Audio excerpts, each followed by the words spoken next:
নমস্কার, দেখছেন নিউজ 18 বাংলা। আপনাদের সঙ্গে রয়েছে আমি সোনিয়া। ঘড়ির কাঁটায় ঠিক বিকেল 4টে এই সময় নিউজ 18 প্রাইমের আর নিউজ 18 প্রাইমের শুরুতেই নজর রাখতে হচ্ছে আগাম জামিনে আত্মসমর্পণ ভিডিওর।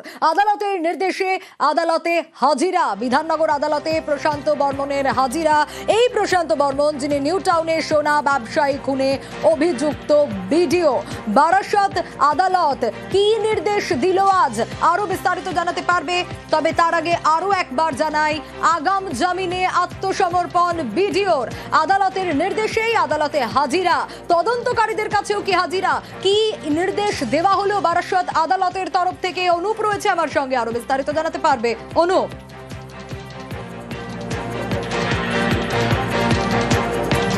স্বর্ণ ব্যবসায়ী যে খুনের ঘটনা, সেই খুনের ঘটনা কিন্তু আগেই একেবারে বারাসাত আদালত থেকে আগাম জামিন মঞ্জুর হয়েছিল যে ভিডিও প্রশান্ত বর্মন তার, এবং পরবর্তী ক্ষেত্রে দেখা গেল আজকে যে যখন জামিন মঞ্জুর করা হয়েছিল তখন বলা হয়েছিল সশরীরে তিনি যেন একেবারে যে তদন্তকারী আধিকারিক তাদের জন্য সহযোগিতা যেমন করা হয়, তার পাশাপাশি এসিজিএম আদালত যেখানে কিন্তু একেবারে এই সমস্ত যে আগাম জামিন পেয়েছেন তিনি, এবং সেখানে একেবারে সেই রিপোর্ট পেশ করা হয় এবং দেখা গেল সশরীরে তিনি একেবারে এই নিয়ম অনুসারে ঠিক 11টার কিছু আগেই 10:30টার সময় তিনি বিধাননগর মহকুমা যে আদালত, সেই আদালতে কিন্তু একেবারে এসে পৌঁছন। এরপরে আদালত কর্তৃক দীর্ঘক্ষণ বসেছিলেন এবং 2টোর সময় এই মামলা যখন ওঠে, পরবর্তী ক্ষেত্রে এই আগাম জামিন যে তিনি পেয়েছেন সেই সমস্ত ডকুমেন্টস বা নথি একেবারে এসিজিএমের কাছে পেশ করা হয়। এখনো পর্যন্ত সমস্ত কিছু খতিয়ে দেখার পরে কোনো নির্দেশ বা কোনো কিছু না দিলেও শুধুমাত্র সাইন করার প্রক্রিয়া বাকি রয়েছে। কিন্তু যে নির্দেশ, অর্থাৎ বারাসাত আদালতে যখন জামিন মঞ্জুর হয়েছিল, পরবর্তী ক্ষেত্রে তিনি আত্মসমর্পণ বলা চলে এসিজিএম নিম্ন আদালতে, এবং সেখানে আসার পরবর্তীতেই দেখা গেল অন্য দিনে যে বডি ল্যাঙ্গুয়েজ ছিল তার একই রকম একবার আদালত কক্ষের ভিতরে তিনি কিন্তু একজন সঙ্গী তাকে নিয়ে এসেছেন এবং তার সঙ্গে কথোপকথন বলতে বেশ কিছুক্ষণ দেখা গেল। এর পরবর্তী ক্ষেত্রে 2টোর সময় যখন এই মামলা ওঠে এবং সেক্ষেত্রে আগাম তিনি জামিন পেয়েছেন, তার আইনজীবীর পক্ষ থেকে এমনটা স্পষ্ট করা হয় বিচারককে। এর পরবর্তী সেই সমস্ত নথি খতিয়ে দেখেন বিচারক। এখনো পর্যন্ত পরবর্তী কি নির্দেশ বা পরবর্তী কি মঞ্জুর করা হবে এখানে স্পষ্ট না করলেও সেই সাইন প্রক্রিয়া কিন্তু এখনো বাকি রয়েছে। ইতিমধ্যেই এখান থেকে তিনি মনে করা হচ্ছে যে তদন্তকারী আধিকারিক যে আদালতের নির্দেশ ছিল যখন ডাকবে তাকে সহযোগিতা করতে হবে, এবং আজকেই বিধাননগর কমিশনার যাওয়ার কথা রয়েছে, যদিও আদালতে কত সময় লাগে এখনো পর্যন্ত সেই বিষয় স্পষ্ট নয়। সেই কারণে পরবর্তী পদক্ষেপ আদালতে কতক্ষণ লাগে তারপরে যদি সময় থাকে তিনি কিন্তু বিধাননগর যে কমিশনার সেখানে তদন্তকারী আধিকারিক তাকে সহযোগিতা করবেন। এদিকে তো আমাদের অবশ্যই নজর থাকবে। তারই পাশাপাশি ধৃত সজল সরকার ঘনিষ্ঠ গোবিন্দ সরকার, আমরা দেখেছিলাম যে এই সোনা ব্যবসায়ী খুনে গতকালই গ্রেপ্তার করা হয়েছিল এই গোবিন্দ সরকারকে, আজ তাকে আদালতে পেশ। সেক্ষেত্রে কি আপডেট পাওয়া যাচ্ছে?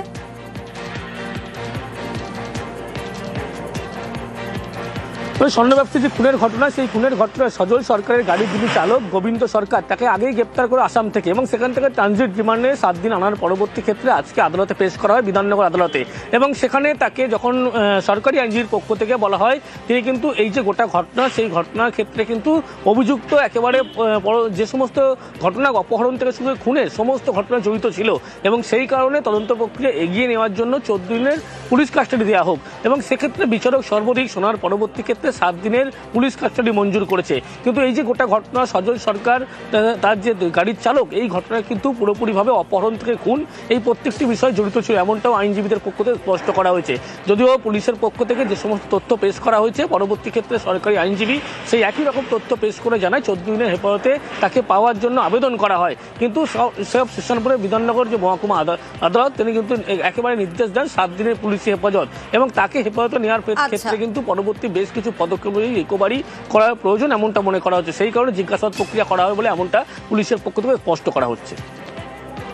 বেশ, আরো একবার একটু নজর রাখবো আগাম জামিনে ভিডিওর আত্মসমর্পণ, এবং আদালত যেমনটা নির্দেশ দিয়েছিল সেই নির্দেশ অনুযায়ী কিন্তু আদালতে হাজিরা দিলেন প্রশান্ত বর্মন, এবং বিধাননগর আদালতে প্রশান্ত বর্মনের হাজিরা। আরো একটু বরং অনুপের কাছ থেকে জানার চেষ্টা করি। অনুপ, এখনো পর্যন্ত তুমি যেমনটা বলছিলে যে কোনো নির্দেশ আসেনি, কিন্তু এই অভিযুক্ত ভিডিও আগেই যখন আগাম জামিন পেয়েছিলেন, তাই এবার আদালতের নির্দেশে আদালতে তিনি হাজিরাও দিলেন, এবং অবশ্যই তদন্তে সহযোগিতার নির্দেশও ছিল বারাসত আদালতের তরফ থেকে।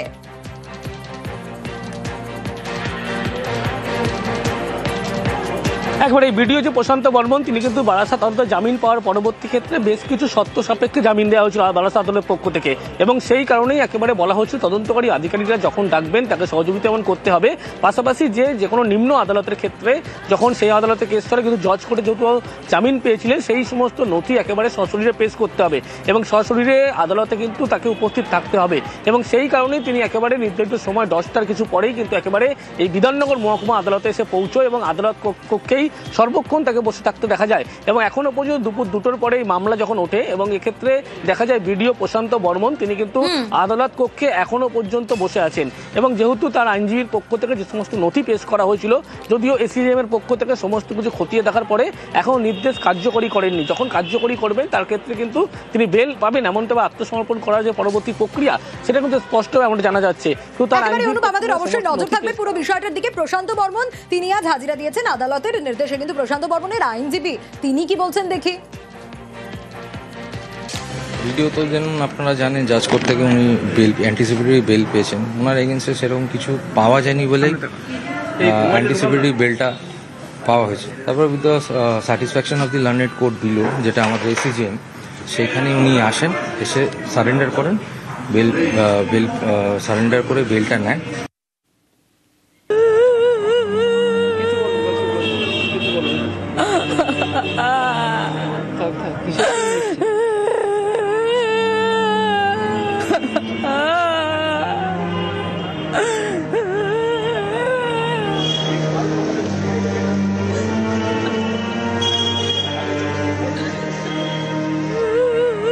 বারাসাত আদালত চত্বর বুধবার এখানেই অঝরে কান্না।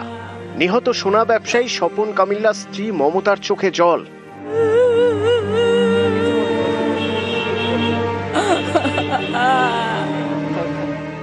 আদালত কক্ষেও হাপুস নয়নে কান্না। নিহতের স্ত্রী কান্নায় ভেঙে পড়ছেন। আইনজীবীরা একের পর এক তথ্য প্রমাণ পেশ করছেন, কিন্তু কোনো কিছুতেই কাজ হলো না।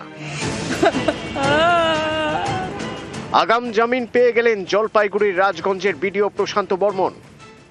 আমি তো জজ সামনে দাঁড়িয়েছিলাম, হাত জুড়কি ও বহুত কান্নাকাটি করছি আমি, কিন্তু জজ আমার দিকেও তাকালো না, ও ভিডিওকে জামিন দিয়ে দিল।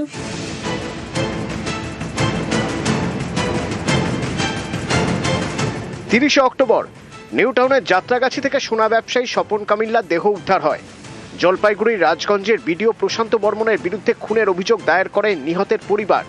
এরপর 11 নভেম্বর মঙ্গলবার বারাসাত জেলা আদালতে আগাম জামিনের আবেদন জানান বিডিও প্রশান্ত বর্মন। বুধবার ছিল শুনানি। তখন আদালত কক্ষে তথ্য প্রমাণ পেশ করছেন আইনজীবীরা। হাত জোর করে কাঁদছেন নিহতের স্ত্রী মমতা কামিল্লা।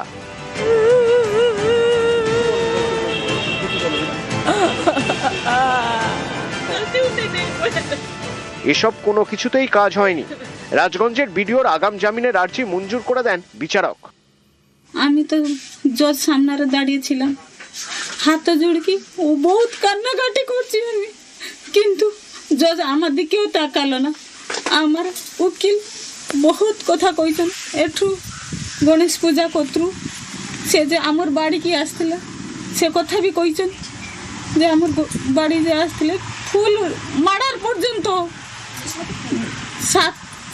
32টা মাথারে ইঞ্জর্ড হয়েছি, তাহা বি কইছেন। সিসিটিভি ফটেজ সহ দেখেইছেন আমার উকিল, ফুল দেখেইছেন। দেখেবা পরে বি কোনো রায় হেলানি, ও ভিডিওকে জামিন দিয়ে দিল। বহুত প্রবলশালী, বহুত টাকা পয়সা তার কাছে আছে, তাই জন্য আমাকে একটু ইচ্ছা, আমি আমার গরিব মানুষ, আমার স্বামীকে মেরে ফেললো, আমি কি করে বাঁচবো, কি করে রাখবো, তাকে কোনো শাস্তি নাই। তার ওকে প্রশান্ত বর্মনই মর্ডার করেছেন, সে নিজেই মর্ডার করেছেন, কিন্তু যে মর্ডার করছেন সে ফাঁকা। আমি চাইছি যে প্রশান্ত বর্মনকে অ্যারেস্ট করুন। বুধবার বারাসাত আদালতের শুনানির সময় সরকার পক্ষের বিশেষ আইনজীবী বিভাস চট্টোপাধ্যায় জানান, নিউ টাউনের ফ্ল্যাটে নিয়ে গিয়ে সোনা ব্যবসায়ীকে মারধর করা হয়। বিডিও প্রশান্ত বর্মন বেল্ট এবং জুতো দিয়ে মারেন। স্বপন কামিল্লার শরীরে 32টি আঘাতের চিহ্ন মিলেছে। প্রশান্ত বর্মনকে গ্রেপ্তার না করলে উনি তদন্ত প্রভাবিত করতে পারেন। শুনানি শেষে বিডিওর আগাম জামিন মঞ্জুর করে দেন বিচারক। 438 করেছিল, সাবসিকুয়েন্টলি যতটুকু ইয়ে হয়েছে উনি বেল পেয়েছেন, কোর্টে একটা কন্ডিশনাল অর্ডার দিয়েছে, কন্ডিশনাল অর্ডার রয়েছে আয়ের সঙ্গে মিট করার জন্য।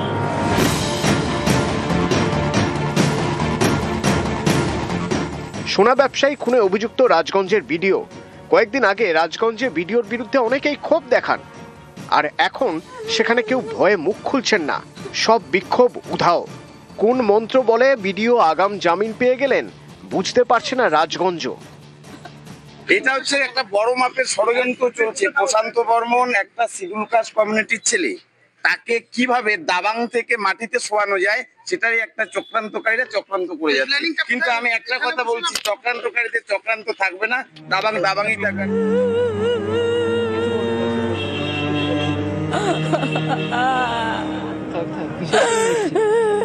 নিউজ 18 বাংলা।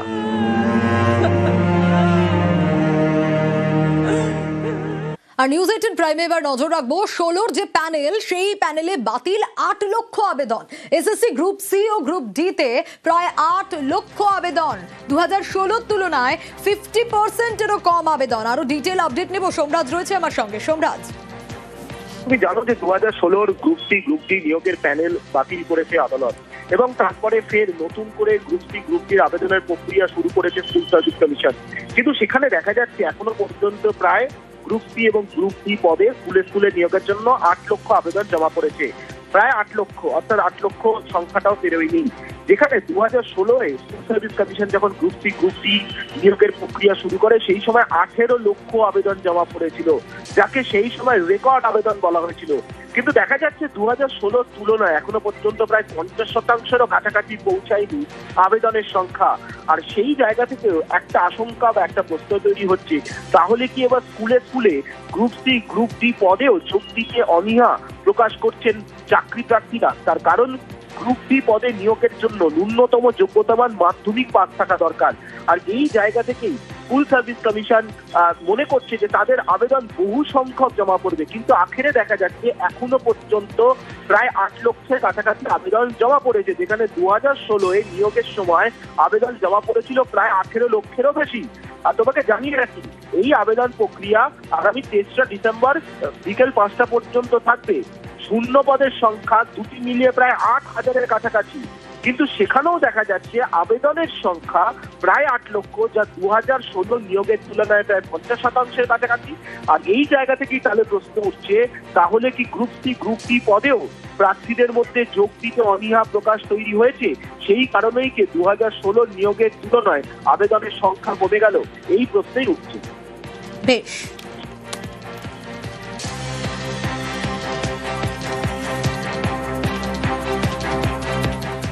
মুছে গেল রাজভবন। কেন এ কথা বলছি? তার কারণ এবার থেকে লোকভবনে রাজ্যপাল, রাজভবনের নাম বদলে গেল, হলো লোকভবন।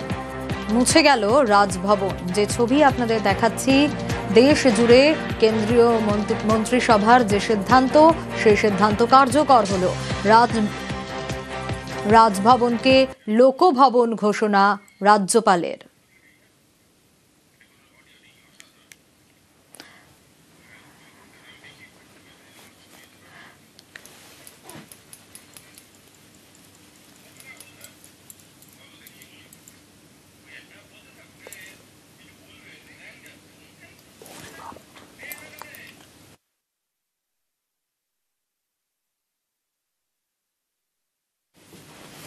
মুছে গেল রাজভবন। যে ছবি দেখাচ্ছি, আর রাজভবন থাকছে না, রাজভবন এবার হয়ে যাচ্ছে লোকভবন। এই সিদ্ধান্ত নেওয়া হয়েছিল দেশ জুড়ে কেন্দ্রীয় মন্ত্রিসভার এই সিদ্ধান্ত, এবং এই সিদ্ধান্তই কার্যকর হলো। যে ছবি আপনাদের দেখাচ্ছি, রাজভবন আর রাজভবন থাকছে না, সেই রাজভবন থেকে হয়ে যাচ্ছে লোকভবন। রাজ সরিয়ে সেখানে লোকভবন বসছে, সেই ছবি, সেই সময়কার ছবি দেখাচ্ছি। এবং রাজ্যপাল ঘোষণা করলেন রাজভবনকে লোকভবন। মন্ত্রিসভার সিদ্ধান্ত এটা, কেন্দ্রীয় মন্ত্রিসভায় এই সিদ্ধান্ত নেওয়া হয়েছিল, এবং দেশ জুড়ে কেন্দ্রীয় মন্ত্রিসভার এই সিদ্ধান্তই কার্যকর হলো। রাজভবন এবার থেকে লোকভবন, আর তাই এবার লোকভবনেই রাজ্যপাল। রাজভবনের রাজ সরিয়ে সেখানে লোক বসলো, RAG এর বদলে LOK বসলো সেখানে। দেখাচ্ছি সেই সময়কার ছবিটা।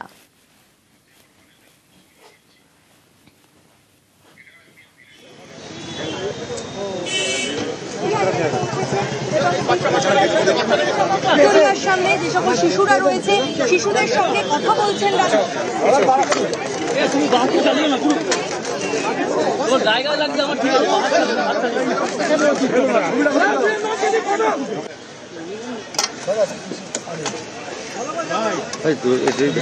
রাজভবনের নাম পরিবর্তন করে হলো লোকভবন। এবং রাজ্যপাল তিনি যেরকম জানালেন যে সাধারণ মানুষের জন্য এই ছোটদের সঙ্গে কথা বলা, তারপর চায়ে চুমুক দেওয়া। রাজ্যপাল তিনি লোকভবনে থাকবেন এবং দেশ জুড়ে কেন্দ্রীয় মন্ত্রিসভার এই সিদ্ধান্ত কার্যকর হলো। চায়ের কাপে চুমুক রাজ্যপালের। লোকভবন হওয়ার পর বাইরে শিশুদের সঙ্গে কথা বলা, তাদেরকে বিভিন্ন গিফটস দেওয়া, সেই ছবিও দেখাচ্ছিলাম আপনাদের। আর তারপর চায়ে চুমুক লোকভবনের বাইরে, সেই ছবিও আপনাদের দেখাচ্ছি। সেই সময়কার ছবি আপনারা দেখছেন। The nomenclature of the governor's house will now be not Raj Bhavan but Lok Bhavan. This has been the decision of the government of India. All over India, as the Honorable Prime Minister has said in the governor's conference, then Raj Bhavan should now become Lok Bhavan and should be more accessible to the people. It is not a change of name, it is a change of spirit. The Calcutta Lok Bhavan has decided to initiate what is called Lok Charcha. The governor will be going to the field, talking to people, holding addas, understand their problems directly and find solutions for that. আর হাওড়ায় জালে ইরানি গ্যাংয়ের দুই দুষ্কৃতী গোলাবাড়ির পর এবার জগৎবল্লভপুরে গ্রেপ্তার। মহারাষ্ট্র থেকে এসে পর ছিনতাই, ব্যাংকে ঢুকে গ্রাহকদের থেকে টাকা ছিনতাই, সিসি ক্যামেরা ফুটেজ দেখে শনাক্ত। ধৃত ইরানি গ্যাংয়ের শেখ কাসেম ও শেখ আমজাদ। ধৃত দুজনই মহারাষ্ট্রের কুখ্যাত দুষ্কৃতী। দুই ধৃতকে নিয়ে পুনর্নির্মাণ পুলিশের।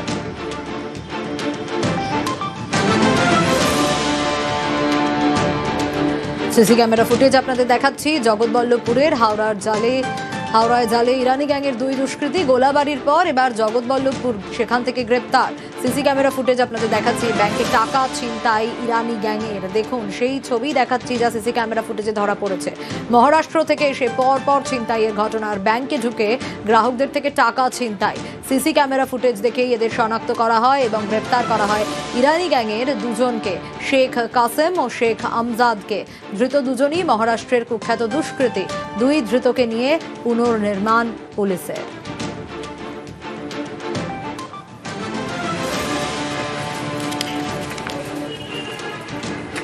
টাকা তুলেছিলাম, টাকা তুলে গুনছিলাম, গুনতে আর অমনি লোকটা এসে বলছে জাল নোট বলে ম্যানেজারের কাছে যাই ম্যানেজারের কাছে গিয়েছি, অমনি লোকটা টাকাগুলো নিয়ে সব চলে গেছে। আর একটা নাকে কি মতন একটা দিয়েছিল, মাথা ঘুরছিল। 27,000 টাকা। যে আমার টাকাটা যেন আমি পেয়ে যাই।